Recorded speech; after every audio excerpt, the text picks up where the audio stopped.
మన్మథ రాజా cinema ఎలా ఉంది? కల్కి సినిమా హైటెక్ సినిమా అందరికి అర్థం కాదు.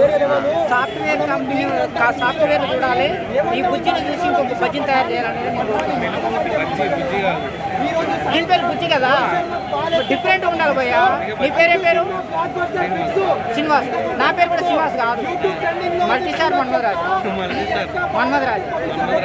అందు గురించి నీ పేరు బుజ్జి, నా పేరు బజ్జి, అట్లయితేనే గుర్తుపడుతుంది. అంతే. అయితే నాలాంటి వాళ్ళైతే నాలుగైదు సార్లు చూడాలి. సాఫ్ట్వేర్ ఎంప్లాయీస్ అయితే ఒకసారి చూసి సరిపోతుంది. ఎందుకంటే అది మొత్తం టెక్నికల్ గా ఉంది, కానొస్తుంది కానీ ఏం రావట్లేదు. అది మరి కానొస్తుంది ఎందుకు ఏం రావట్లేదు అనేది టెక్నికల్ ప్రాబ్లమ్, థియేటర్ ప్రాబ్లమా లేకపోతే ఏటీఎం ప్రాబ్లమా, దాని లోపం ఒకటి. రెండోది ఏంటంటే కురుక్షేత్రమా మహాభారతమా కలియుగం అనేది ఇందులో ప్రపంచం. నేను ఏమనుకుంటే బాహుబలి సినిమా గంగలు కలిసి పెద్ద సునామీ, కలికి అనే సునామీ వచ్చింది నాయన. ఈ బాహుబలి అనే సినిమా సునామీలో కుటుంబం పోతుంది అని నేను అనుకున్నాను. ప్రపంచ మేధావులు కమలాసన్ అన్నాడు,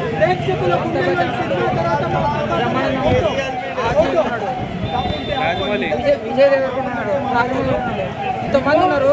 ఇంత పెద్ద అరేబియా సముద్రం సునామీలో బాహుబలి కొట్టుకుపోతుంది, కట్టలు కొట్టుకుపోతాడు, తమానా కొట్టుకుపోతుంది, అనుష్క కొట్టుకుపోతుంది, రాజమౌళి కొట్టుకుపోతాడు, చరిత్ర కొట్టుకుపోతుంది, కనుమరుగైపోతుంది అని చెప్పేసి నేను అనుకున్నాను.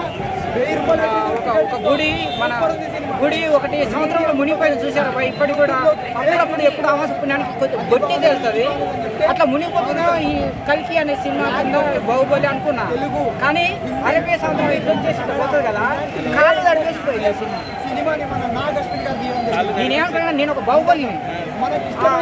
అరేబియా సముద్రం అలలకి వచ్చేసి సునామీ వచ్చేసి నేను కొనుక్కొని పోతానేమని చెప్పేసి నేను భయపడ్డా. చాలా మంది భయపడ్డారు కానీ ఏం భయపడాల్సిన అవసరం లేదు. మన హిందూ సంప్రదాయంలో ఏ గుడికి పోయినా కానీ మనం కాళ్ళు కడుక్కొని గుడి పోయి మొక్కే సంప్రదాయం ఉంది. మనకు ఖర్చు లేకుండా వచ్చేసి అలలు వచ్చేసి మన కాళ్ళు కడిపేసిపోయింది. వైరల్ గా సినిమా ఎలా ఉంది? ఓవరాల్ గా రాజమౌళి గారి బుర్ర ఇంత ఉంటే ఈయన బుర్ర ఇంతే ఉంది. ఇంకా పెంచుకోవాలి బుర్ర. టెక్నాలజీకి ప్రధానంగా క్యారెక్టర్ ఏ క్యారెక్టర్ అర్జెంట్ క్యారెక్టర్ విజయ్ దేవరకొండ పెట్టారు. ఆయనకు డైలాగ్ పెట్టారు. ఆయన డైలాగ్ రాగానే ఆయన కనుక్కున్నాను తక్కువ నవ్వుబాట్ల బతుకు కావద్దని చెప్పేసి మాస్గా మన ఊళ్ళల్లో అక్కడక్కడ అంటే నవ్వుబాట్ల బతుకు కావద్దని ఆయన మంచిగా బతకాలి, ఉన్న 4 రోజులైనా కానీ మంచిగా బతకాలంటారు కదా. నాకు అందరు పక్క నవ్వనే నాకు ఫీల్ అయింది. అంటే ఆ క్యారెక్టర్కి ఆయన కరెక్ట్గా సెట్ కాలేదేమో ఏమో అనేది నేను నా వ్యక్తిగతంగా. ఎందుకంటే సినిమా ఎలా ఉంది బ్రో? ఏదైనా సినిమా చూస్తే బాహుబలిని చూసి మాటలు లేవన్నా, ట్రిపుల్ని చూసి మాటలు లేవన్నా, ఇది నార్మల్.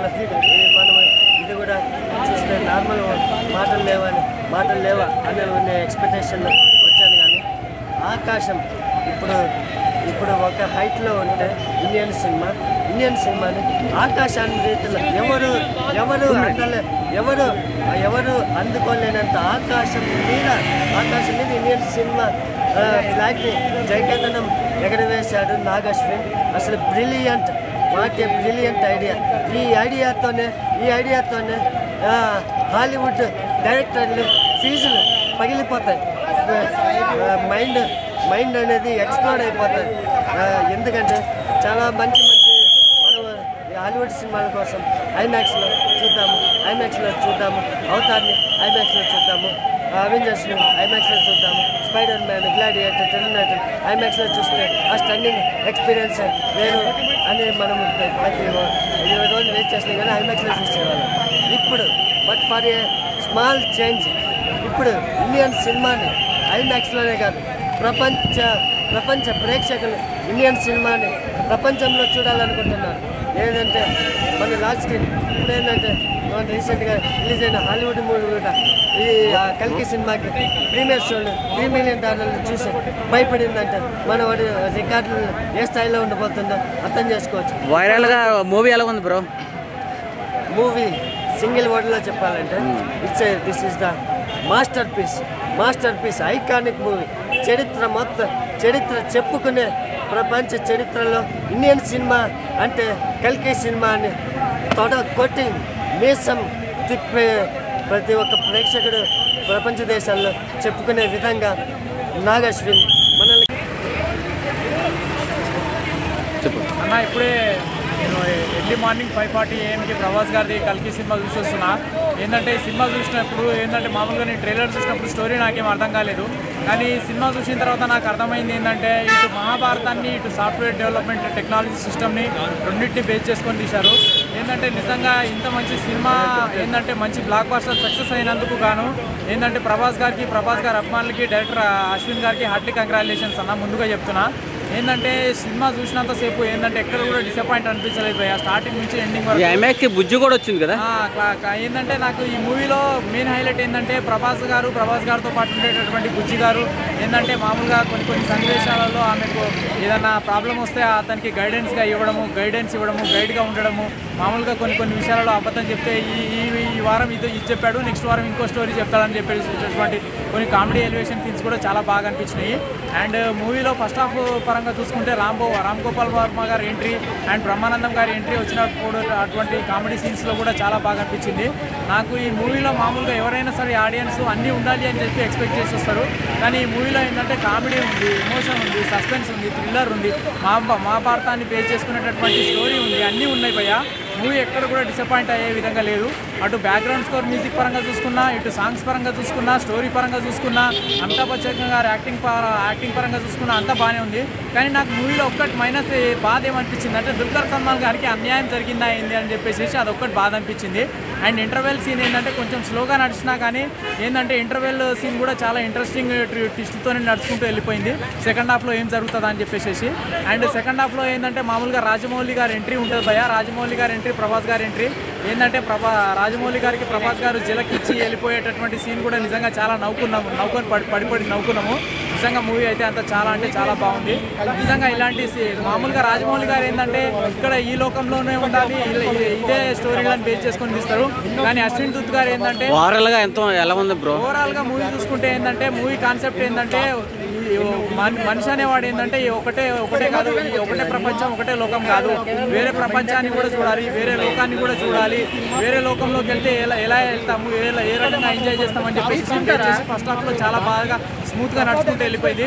లాస్ట్ క్లైమాక్స్ సీన్ లో విజయ్ దేవరకొండ గారి ఎంట్రీ, అర్జునుడి క్యారెక్టర్ లో వచ్చినటువంటి ఎంట్రీ సీన్స్ గూస్బంప్స్ అనిపించినాయి. అండ్ పార్ట్ 2 కూడా రిలీజ్ చేస్తున్నాం అని చెప్పేసి అంటున్నారు. ఏంటంటే ఇప్పుడు కల్కి సినిమాని ఏ రకంగా అయితే ఫాస్ట్ గా షూటింగ్ ముగించుకొని రిలీజ్ చేశారో పార్ట్ 2 కూడా కొంచెం వీలైనంత తొందరగా 6 నెలల్లో షూటింగ్ ముగించేసుకొని పార్ట్ 2 కూడా మా ఆడియన్స్ ముందుకి తీసుకొని వస్తారని చెప్పేసి మనస్ఫూర్తి కోరుకుంటున్నా.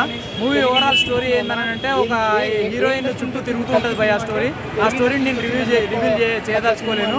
మీరు పెట్టే 500 రూపాయల టికెట్కి గాను మీకు సరైన న్యాయం జరుగుతుంది భయ.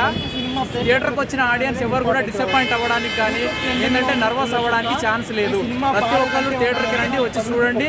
ఆ ప్రతి ఒక్కరు చిన్నపిల్లల దగ్గర నుంచి పెద్దవాళ్ళ వరకు చూడవలసిన సినిమా, చూడదగిన సినిమా ఇది ఓవరాల్. బ్రో కల్కి సినిమా చూసినా బ్రో, ఇప్పుడే కల్కి సినిమా చూసినా. ఆ కల్కి సినిమా చూస్తూ ఉంటే 30 నిమిషాల తర్వాత మా ప్రభాస్ అన్న వస్తే 3 సంవత్సరాలు గుర్తుండిపోయేలా ఎంట్రీ ఉంటుంది. ఒక ఎంట్రీ మాత్రమే. ఇంకా సినిమా ఎన్ని సంవత్సరాలు గుర్తుంటుందో మీ ఊహకే వదిలేస్తున్నా. మామూలుగా అంటే మామూలుగా లేదు. ప్రభాస్ అన్న యాక్టింగ్ కానీ, ఆ డైరెక్షన్ కానీ, ఆ ఎలివేషన్ కానీ, ఆ బుజ్జి క్యారెక్టర్ కానీ మనందరికీ వర్షాకాలంలో ఇష్టమైంది మిరపకాయ బజ్జి. కల్కి సినిమాలో ఏమన్నా ఉందా క్యారెక్టర్ బుజ్జి? మామూలుగా అంటే మామూలుగా లేదు. ఆన్లైన్లో జరుగుతుంది ఫ్రాడ్. కల్కి సినిమా పెద్ద రాడ్డు, అందరికి పగులుతుంది పక్కా ప్యాడ్. నిజంగా చెప్తున్నా.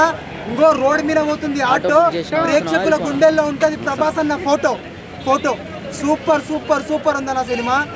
మా ఫ్రెండ్ పేరు కాజు, తెలుగు ఇండస్ట్రీకి ప్రభాస్ అన్ననే పెద్ద రాజు, మంత్రి అంతి. సూపర్గా ఉందన్న సినిమా.